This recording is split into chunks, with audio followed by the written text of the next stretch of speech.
بسم اللہ الرحمن الرحیم۔ ایک ایسا نبی جس کا نام آزمائشوں کی کتاب میں ہمیشہ کے لیے لکھ دیا گیا۔ سوچو، جب دولت برباد ہو گئی، جب اولاد چھین لی گئی، جب جسم گھاؤں سے بھر گیا اور سب کچھ تباہ ہو گیا، لیکن پھر بھی اس کے دل میں صرف ایک ہی آواز گونج رہی تھی، میرا رب میرے ساتھ ہے۔ یہ ہے وہ کہانی جو صبر کی حدوں کو دوبارہ واضح کرتی ہے۔ حضرت ایوب علیہ السلام کی داستان۔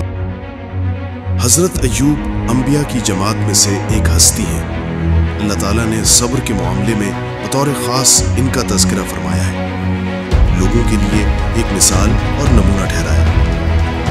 ان کے 7 بیٹے اور 7 بیٹیاں تھیں۔ ایوب علیہ السلام خود بھی صحت مند اور بے حد طاقتور تھے۔ ظاہر ہے اتنے امیر اور زمیندار انسان کے دوست بھی بہت ہوتے ہیں۔ ہر کوئی ایوب علیہ السلام سے دوستی رکھنا چاہتا تھا۔ اللہ نے ایوب علیہ السلام کو بے شمار نعمتوں سے نوازا تھا اور روئے زمین پر ایوب علیہ السلام نعمتوں سے مالا مال شخص تھے۔ پھر اللہ نے ایوب علیہ السلام کو آزمانا چاہا تاکہ بعد میں آنے والے لوگوں کے لیے ایوب علیہ السلام صبر کی مثال بن جائیں۔ پھر ایوب علیہ السلام پر آزمائش کا وقت شروع ہو گیا۔ ان کا سارا کاروبار بند ہو گیا اور سب مال ختم ہو گیا، یہاں تک کہ ایوب علیہ السلام فقیر ہو گئے۔ ایوب علیہ السلام کی زندگی میں ہی ان کی ساری اولاد مر گئی۔ اولاد کا کھو جانا بہت بڑا غم ہوتا ہے۔ ایوب علیہ السلام کے 7 بیٹے اور 7 بیٹیاں ان کے سامنے فوت ہو گئے۔ یہی نہیں، ان کے سارے جانور اور مویشی بھی ہلاک ہو گئے۔ اس کے ساتھ ساتھ ایوب علیہ السلام سے ان کی صحت بھی چھین لی گئی اور وہ شدید مرض میں مبتلا ہو گئے۔ بیماری اس قدر شدید تھی کہ ایوب علیہ السلام چلنے پھرنے سے بھی مجبور ہو گئے، ان میں اٹھنے تک کی طاقت نہیں بچی، یہاں تک کہ ان کی باڈی کے گوشت کھلنے لگے۔ ایوب بھائی، ہم آپ کو دیکھنے آئے ہیں، سنا ہے طبیعت بہت خراب ہے۔ ہاں بھائی، اللہ کی طرف سے آزمائش ہے، مگر میرا رب بہت مہربان ہے۔ ہمیں معاف کرنا، لیکن لوگ کہہ رہے ہیں کہ یہ بیماری لگنے والی ہے، ہمیں ڈر ہے۔ ڈر تو اللہ کا ہونا چاہیے دوستوں، بیماری تو اللہ ہی دیتا ہے اور وہی شفا بھی دیتا ہے۔ ہمارے گھر والے بھی پریشان ہیں، بچے ہیں، ہمیں سمجھنا بھی مشکل ہو رہا ہے۔ سمجھتا ہوں، دنیا جب ساتھ چھوڑتی ہے تب رب اور قریب ہو جاتا ہے۔ تم جاؤ، میرا رب میرے ساتھ ہے۔ ہمیں معاف کرنا ایوب، ہماری ہمت نہیں کہ اس حال میں آپ کے پاس ٹھہر سکیں۔ کوئی بات نہیں، اللہ سب دیکھ رہا ہے، میں تمہارے لیے بھی دعا کروں گا۔ ایوب علیہ السلام کی خدمت کے لیے بس ان کی بیوی رہ گئی۔ وہ بہت وفادار بیوی تھی۔ وہ ایوب علیہ السلام کی خدمت کرتی تھیں، انہیں کھلاتی بلاتی تھیں۔ پھر نوبت یہاں تک پہنچی کہ سارا مال بالکل ختم ہو گیا، بیچنے کے لیے بھی کچھ نہیں بچا تھا۔ پھر ایوب علیہ السلام کی بیوی نے لوگوں کے گھروں میں نوکرانی کا کام کرنا شروع کیا تاکہ کچھ کما کر لا سکیں اور اپنے شوہر کی دوائی اور خدمت پر خرچ کر سکیں۔ ایوب علیہ السلام پر یہ آزمائش 1-2 مہینے نہیں بلکہ پورے 12 سال جاری رہی۔ ایک روایت کے مطابق آزمائش کا یہ عرصہ 18 سال تھا۔ ایوب علیہ السلام اتنے لمبے عرصے تک صبر کرتے رہے، انہوں نے کبھی کسی سے شکوہ تک نہیں کیا۔ سال در سال ایسے ہی گزرتے رہے۔ آپ اللہ کے رسول ہیں، اگر آپ اللہ سے دعا کریں تو وہ آپ کی بیماری کو ختم کر دے گا اور آپ کے حالات کو بدل دے گا۔ مجھے اللہ سے دعا کرتے ہوئے شرم آتی ہے، کیونکہ جتنا عرصہ خوشحالی میں رہا ابھی اتنا عرصہ بیماری اور تنگ دستی میں نہیں گزرا۔ اس لیے میں ابھی یہ دعا نہیں کروں گا کہ اللہ مجھے شفا عطا کر دے یا میری اس حالت کو بدل دے، جب تک 70 سال نہ گزر جائیں۔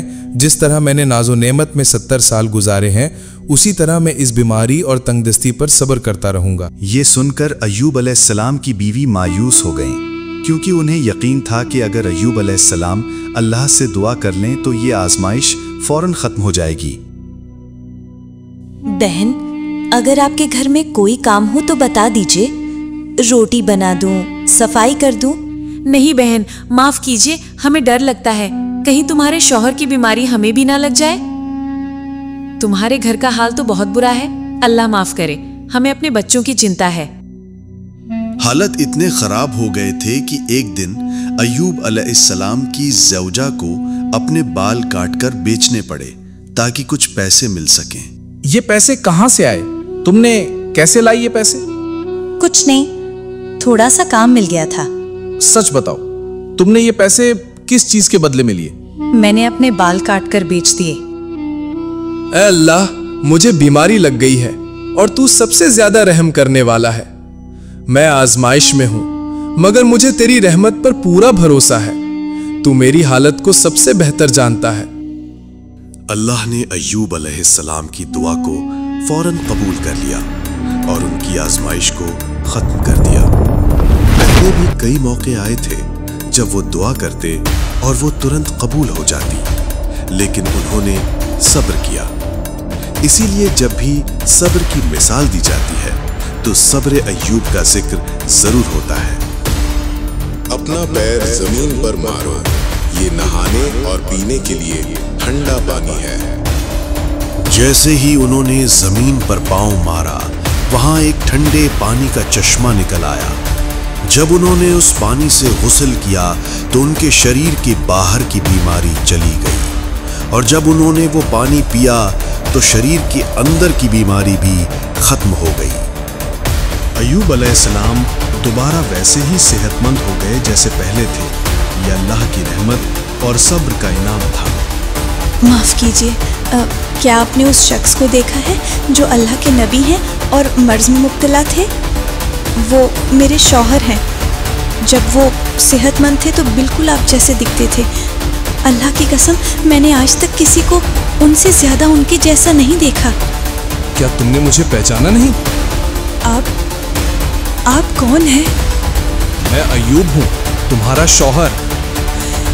سبحان اللہ، اس کا مطلب ہے آپ کی بیماری ٹھیک ہو گئی۔ اللہ تعالیٰ کا کتنا بڑا احسان ہے۔ ایوب، دیکھیے میرا چہرہ، یہ تو جیسے پھر سے جوانی لوٹ آئی ہو۔ سبحان اللہ، اللہ نے تمہارے صبر کا انعام دیا ہے۔ تم نے جتنی وفا اور ہمت سے ساتھ نبھایا، اس کا صلہ مل گیا۔ پھر اللہ نے ایوب علیہ السلام اور ان کی زوجہ کو اولاد کی نعمت سے بھی نوازا۔ ایک روایت میں آتا ہے کہ ان کے 26 بیٹے ہوئے اور بیٹیاں اس کے علاوہ تھیں۔ گھر پھر سے خوشیوں سے بھر گیا۔ جو میرے لیے صبر کرتا ہے، میں اسے ایسا انعام دیتا ہوں جو دنیا بھی دیکھتی ہے اور آخرت بھی۔ ایوب اور ان کی بیوی صبر کی مثال بن گئے۔ صبر کے بعد ہمیشہ راحت ہے۔ ایوب علیہ السلام کی کہانی ہمیں یہی سکھاتی ہے کہ جب حالات برے ہوں تب بھی اللہ پر بھروسہ رکھو، کیونکہ اللہ سب کچھ دیکھتا ہے اور سب سے بہتر انعام دیتا ہے۔ رسول اللہ صلی اللہ علیہ وسلم نے فرمایا کہ جب ایوب علیہ السلام غسل فرما رہے تھے تو ان پر سونے کی ٹڑیوں کی بارش ہونے لگی۔ اللہ تعالیٰ نے انہیں نہانے کے دوران ہی اپنی رحمت سے نوازنا شروع کر دیا۔ یا اللہ، یہ کیسی رحمت ہے! سونے کی ٹڈیاں! الحمدللہ۔ اے ایوب، کیا میں نے تمہیں پہلے ہی مالدار نہیں بنا دیا تھا؟ اور کیا تجھے میری نازل کی ہوئی دولت سے بے پرواہ نہیں کر دیا تھا؟ جی ہاں اے میرے پروردگار، لیکن میں آپ کی رحمت اور برکت سے کیسے بے پرواہ ہو سکتا ہوں؟ اللہ نے ایوب علیہ السلام کو ان کی جوانی لوٹا دی، ان کی صحت لوٹا دی، مال، دولت، اولاد اور پورا خاندان پھر سے عطا کر دیا، کیونکہ اللہ جسے چاہے آزماتا ہے اور جسے چاہے نوازتا ہے، اور جب اللہ کچھ لے لیتا ہے تو اس سے بہتر لوٹا کر دیتا ہے۔ اللہ نے قرآن میں ایوب علیہ السلام کے صبر کی تعریف کی ہے، ان کی زندگی کو صبر کرنے والوں کے لیے مثال بنا دیا ہے۔ آزمائش ہر کسی کی زندگی میں آتی ہے، لیکن اللہ یہ دیکھتا ہے کہ مشکل وقت میں ہمارا رویہ کیا ہوتا ہے، ہمارا ایمان کتنا مضبوط رہتا ہے۔ تو جب بھی زندگی میں کوئی تکلیف آئے، صبر کرو اور ہر حال میں اللہ کا شکر ادا کرو۔ صبر کرو، اللہ